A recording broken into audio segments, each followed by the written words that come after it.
નમસ્કાર, હું નમ્રતા. આપ જોઈ રહ્યા છો સ્પાર્ક ટુડે ન્યૂઝ. દમણ પ્રશાસનની વેબસાઇટ જેવી નકલી વેબસાઇટ બનાવી ડેલ્ટિનનું દમણ પ્રશાસનના નામે ફેક પરમિશન લેટર સોશિયલ મીડિયામાં વાયરલ કરનાર 5 ભેજાબાજોની પોલીસે ધરપકડ કરી છે.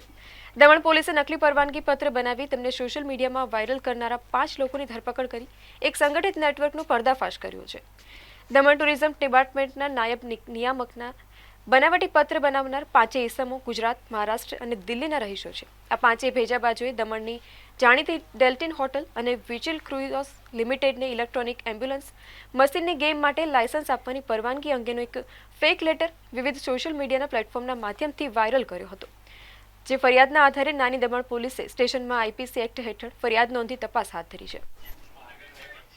एक ऑर्गेनाइज्ड नेटवर्क ऑफ पीपल उनको बस्ट किया है जो कि सरकारी ऑर्डर्स का फेक और फॉर्ज्ड कॉपी बना के सोशल मीडिया पे सर्कुलेट करते थे और उस सोशल मीडिया के द्वारा इन्वेस्टर्स को अट्रैक्ट करते थे और उस पैसे को लेके वो किसी तरीके से उनके साथ चीटिंग करना चाहते थे और उनको हानि पहुंचाना चाहते थे. इस पूरे नेटवर्क को बस्ट करने में अलग अलग टीम्स लगी हैं और देश के अलग अलग हिस्सों से इन 5 लोगों को गिरफ्तार किया गया है, जिनके पास से रिकवरी विद एविडेंस उनसे हमें सब कुछ रिकवर हुआ.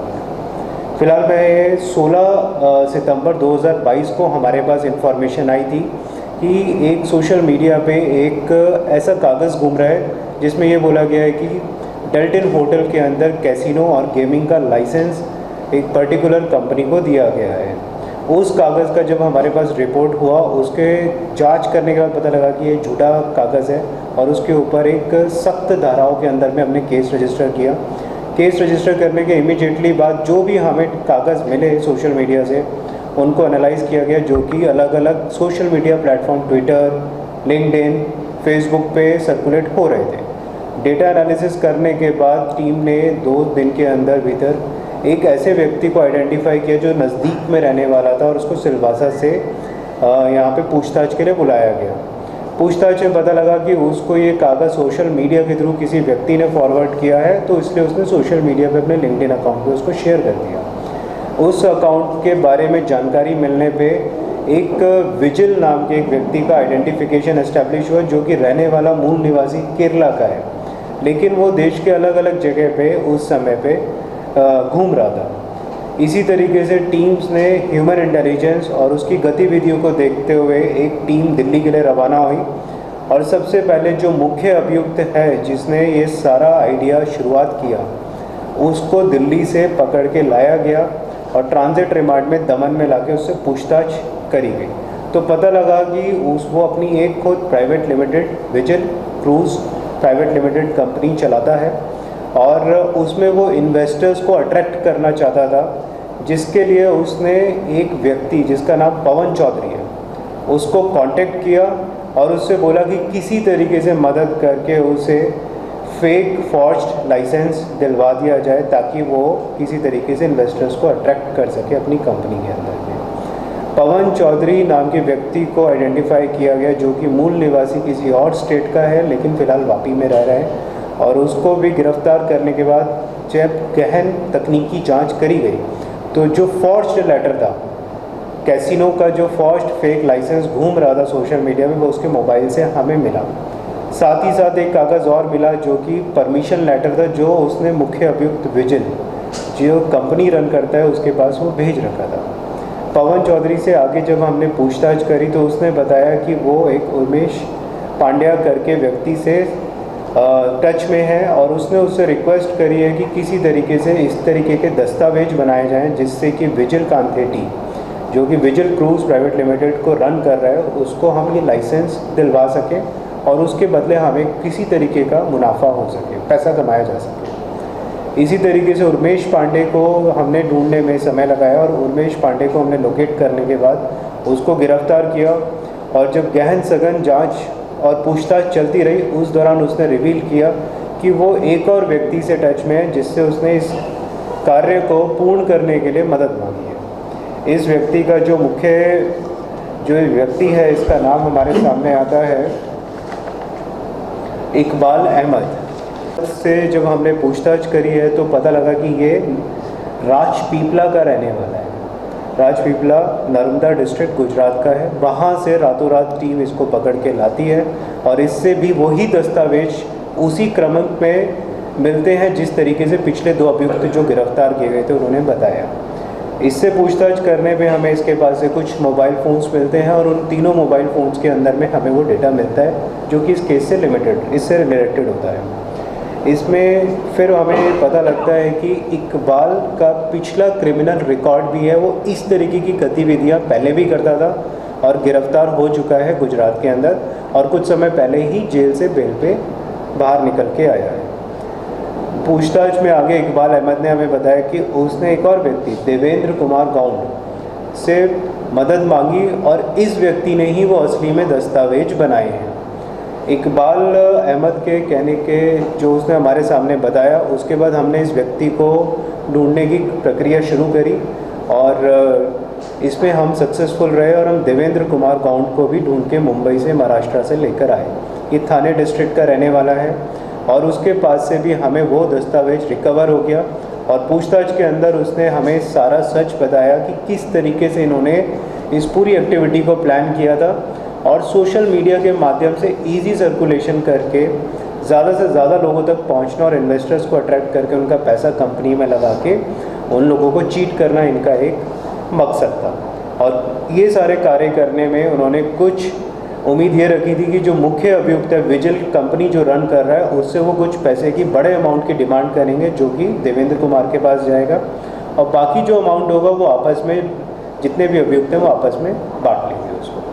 तो ये केस पूरी तरीके से घनी मेहनत, टेक्निकल और ह्यूमन सर्वेलेंस के बेसिस पे विद एविडेंस और फ्लो ऑफ एविडेंस के बेसिस पे इस तरीके से हमने 5 अभियुक्तों को गिरफ्तार किया और उनसे 11 मोबाइल फ़ोन्स रिकवर करे हैं जिनमें वो साक्षात प्रमाण मौजूद हैं जो कि इस केस से रिलेटेड है, वो दस्तावेज इसके अंदर मौजूद मिले हैं। ये एक बहुत ही बड़ा पैन इंडिया ऑपरेशन करके दमन पुलिस ने अलग अलग स्थानों से इन अभियुक्तों को गिरफ्तार किया है और एक पूरा नेटवर्क इनका बस्ट किया है।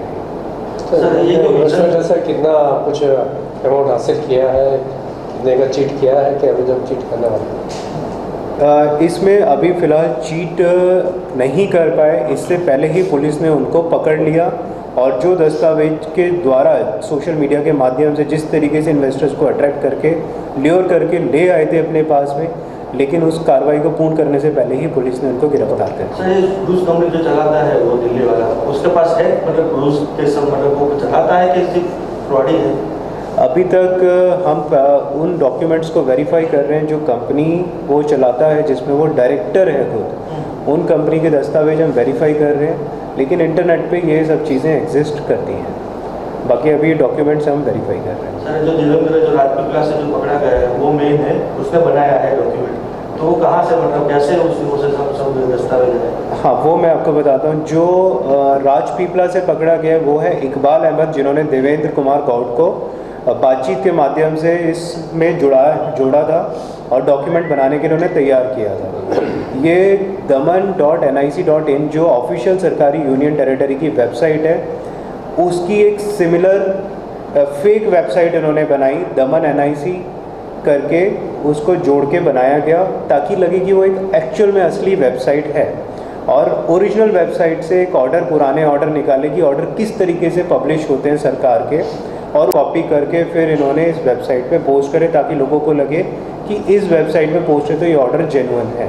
हालांकि वो वेबसाइट फेक थी और जो ऑर्डर पोस्ट किया गया था वो भी फेक था और उसको बाद में सोशल मीडिया पे सर्कुलेट करके लोगों को इन्वेस्टमेंट के लिए अट्रैक्ट करने का इन्होंने माध्यम अपनाया। सर इस पूरे मामला में ये जो दमन डायरेक्टर है उनका तो कोई रोल नहीं है? अभी तक ऐसा कोई रोल सामने नहीं है। सर ये अपनी कंपनी में कुछ अपना शेयर मार्केट में बढ़ावा करने के लिए भी कुछ ये प्रमोट कर रहे थे, ऐसा कुछ था? इस बारे में हमने अभी जानकारी एकत्रित करनी शुरू करी है। फ़िलहाल हमारे सामने अभी तक नहीं आया है, लेकिन जिस दिन ये सोशल मीडिया का माध्यम से ये इन्फॉर्मेशन सर्कुलेट हुई थी उस दिन कुछ फ्लक्चुएशन भी हुई है, लेकिन अभी हम उसको अभी इन्वेस्टिगेशन में देख रहे हैं। सर स्टेट कंप्लेन है कि कोई है कंप्लेन? इसमें स्टेट ही कंप्लेनेंट है। साइबर द्वारा लगाई, साइबर क्राइम का ही गुना हुआ। ये इसको हमने काफ़ी सख्त सेक्शंस के अंदर में रखा है, जैसे कि इसमें चीटिंग तो लगा है, ब्रीच ऑफ ट्रस्ट भी रखा है हमने, फॉर्जरी भी रखी है, फेक कागज़ भी रखे हैं, साथ ही साथ इसमें साइबर के धारा भी लगेंगे, क्योंकि इसमें इन्होंने एक ओरिजिनल गवर्नमेंट की वेबसाइट की फेक वेबसाइट बनाई है और फिर उसके बाद में फॉर्ज डॉक्यूमेंट सर्कुलेट। कितने दिन के रिमांड वगैरह कुछ मिले अच्छा, इस हादसा के हिसाब से 16 सितंबर 2022 को नानी दमन पुलिस स्टेशन के अंदर हमें एक कंप्लेंट रिसीव हुई जिसमें बताया गया कि सोशल मीडिया प्लेटफॉर्म्स पे एक फेक न्यूज़ घूम रही है जिसमें कहा गया है कि डेल्टन होटल के अंदर एक फेक लाइसेंस परमिट किया गया है, जिसके बेसिस पे हमने इनिशियल वेरिफिकेशन किया और पता लगा कि ये फेक ही कागज़ है जो घूम रहा है और उसके बेसिस पे एक FIR रजिस्टर करी गई। इसमें कितने आरोपी पकड़े गए? इसमें आगे कार्रवाई करते हुए दमन पुलिस ने टोटल 5 आरोपी पकड़े हैं, जिनके पास से हमें काफ़ी कुछ अच्छे इलेक्ट्रॉनिक्स एविडेंसेस हमें मिले हैं उनके पास। सिर्फ से कौन मिला है? सर टोटल मतलब किस तरह से मोटिव क्या था, मतलब किस तरह से पूरा षड्यंत्र रचा गया था? ये टोटल इसके अंदर हमने 5 अभियुक्त अभी तक गिरफ्तार किए हैं जो देश के अलग अलग हिस्सों से गिरफ्तार हुए हैं। कोई दिल्ली से, कोई किसी और स्टेट का रहने वाला है, कोई वापी से, कोई गुजरात से। इस तरीके से करते हुए हमने अलग अलग हिस्सों से इन 5 अभियुक्तों को गिरफ्तार किया है, जो पाँचों की इन्वेस्टिगेशन और इंटरोगेशन में जो हमारे सामने इन्होंने अपने रखा है, उससे ये पता लगता है कि ये सोशल मीडिया के माध्यम से एक फ़ेक इन्फॉर्मेशन सर्कुलेट करके उसको बहुत ही दूर तक लोगों तक पहुंचा के इन्वेस्टर्स को अट्रैक्ट करना चाहते थे, ताकि एक कंपनी के अंदर वो पैसा लगाएं और उस पैसे को किसी तरीके से फ्रॉड करके ये लोग आसानी तरीके से पैसा कमा सकें। सर ये कौन सी कंपनी को फ़ायदा पहुँचाना करते थे? एक कंपनी जो विजिल कांथेटी करके एक व्यक्ति हैं, वो डायरेक्टर थे विजिल क्रूज वॉय लिमिटेड के अंदर में, और इसी नाम से ये सोशल मीडिया पे पेपर को सर्कुलेट किया गया था कि जो कैसीनो और गेमिंग लाइसेंस है वो इस कंपनी को मिला है और डेल्टन कॉर्प को मिला है, जो कि डेल्टन कॉर्प ने मना कर दिया, लेकिन इस कंपनी ने कोई रिफ्यूट नहीं किया। सर टोटल आरोपी जो पकड़े गए उसका मतलब थोड़ा बैकग्राउंड सर, कहाँ से कहाँ पकड़े गए सर? जो टोटल आरोपी हमारे पास पकड़े गए हैं, सबसे पहले मुख्य आरोपी इसके अंदर विजिल कांथेरा है, जो कि डायरेक्टर विजिल क्रूज वॉय लिमिटेड के हैं। वो केरला के मूल निवासी हैं और फिलहाल देश के अलग अलग हिस्सों में चलते जा रहे थे। ह्यूमन इंटेलिजेंस और उनका पीछे का बैकग्राउंड को एनालाइज करते करते उनको दिल्ली से 2 दिन की कड़ी मेहनत के बाद गिरफ्तार किया जा सका है और ट्रांजिट रिमांड पे उनको हम दमन लेकर आए हैं और फिलहाल उनको जुडिशियल रिमांड में भेज दिया गया है।